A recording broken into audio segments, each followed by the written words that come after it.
लाडकी बहीण योजनेचा निवडणुकीआधी मोठा गाजावाजा झाला. महिला वर्गात आनंद होता. मात्र निवडणुकीनंतर त्याच लाडक्या बहिणी भाऊ काय निर्णय घेतो यामुळे चिंतित आहेत. 2100 रुपये कधी मिळणार याचा पत्ता नाही. दुसरीकडे अनेक लाडक्या बहिणी योजनेतून वगळल्या गेल्या आहेत. पात्रतेचे निकष कठोर केलेत. काहींना तर मिळालेले पैसे परत घेतले जातात की काय ही सुद्धा भीती आहे. पण आता त्यात काही पात्र असलेल्या लाडक्या बहिणींना सुद्धा आर्थिक फटका आता बसू शकतो.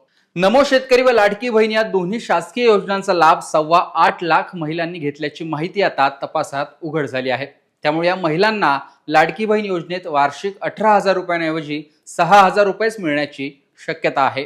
नमो शेतकरी योजनेअंतर्गत राज्य सरकारचे 6,000 रुपये आणि केंद्र सरकारचे 6,000 रुपये असे 12,000 रुपये वर्षाकाठी दिले जातात. लाडकी बहीण योजनेचा नियम असा आहे की या महिलांना शासकीय योजनेतून वर्षाकाठी 18,000 रुपयांपेक्षा अधिक पैसा दिला जाणार नाही.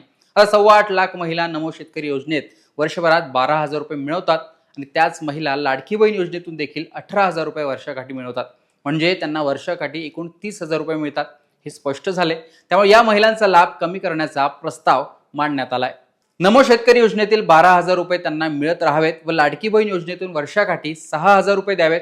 म्हणजे त्यांना शासकीय नियमानुसार वर्षाकाठी 18,000 रुपये मिळतील असा नवा प्रस्ताव समोर आलाय. त्यामुळे डबल लाभ घेत असलेल्या महिलांना 12,000 रुपयांचा फटका बसणार आहे आणि लाडक्या बहिणींचे 18,000 ऐवजी फक्त 6,000 मिळू शकतात.